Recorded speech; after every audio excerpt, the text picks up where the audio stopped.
Doctor Sarvepalli Radhakrishnan గారి 126వ జయంతిని ఉపాధ్యాయ దినోత్సవంగా జరుపుకుంటున్నాము. డాక్టర్ రాధాకృష్ణన్ గారు 1888 సెప్టెంబర్ 5వ తేదీన తమిళనాడులోని తిరుత్తనివేలిలో ఒక పేద బ్రాహ్మణ కుటుంబంలో జన్మించారు. గురు బ్రహ్మ, గురు విష్ణు, గురు సాక్షాత్ పరబ్రహ్మ, తస్మై శ్రీ గురుదేవ్ నమ అనే విధంగా రాధాకృష్ణన్ గారు బాల్యము నుండి పెద్దల వాళ్ళు గురువుల పట్ల సంస్కారవంతమైన గౌరవాభిమానాలు కలిగి ఉండేవారు. ఆ సంస్కారమే అతనిని ఒక మహా విద్వాంసుడుగా, ఒక రాజకీయ దురంధరుడుగా తీర్చిదిద్దాయి. ఈయన 1909లో మద్రాసు ప్రెసిడెన్సీ కాలేజీలో లెక్చరర్గా పనిచేశారు. అటు తర్వాత 1918లో యూనివర్సిటీ ఆఫ్ మైసూర్లోని ప్రొఫెసర్గా పనిచేశారు. 1931లో ఆంధ్ర యూనివర్సిటీలో వైస్ ఛాన్సలర్గా ఎన్నికయ్యారు.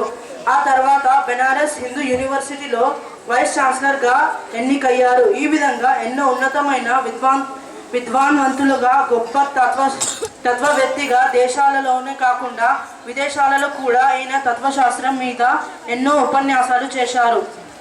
భారతదేశానికి స్వాతంత్ర్యం వచ్చాక 1949లో అంబాసిడర్గా ఎంపికయ్యారు.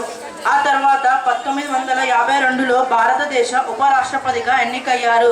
ఈయన రాజ్యసభ సమావేశాలకు ఎంతో ఉన్నతమైన నిర్వహించేవారు. వీరి కృషికి గాను మన భారత ప్రభుత్వం 1954లో వీరికి భారతరత్న అవార్డుతో సన్మానించారు. అదే సమయంలో వీరు రచించిన ఫిలాసఫీ ఆఫ్ రాధాకృష్ణన్ అనే గ్రంథాన్ని విడుదల చేశారు. ఈ విధంగా అంచెలంచెలుగా ఎదిగిన రాధాకృష్ణన్ గారు 1962లో భారత రాష్ట్రపతిగా ఎన్నికయ్యారు.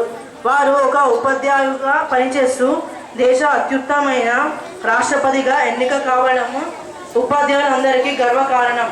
అందుకే మన భారత ప్రభుత్వము వారి జన్మదినాన్ని ఉపాధ్యాయ దినోత్సవంగా ప్రకటించడం మనందరికీ గర్వకారణం. ధన్యవాదాలు.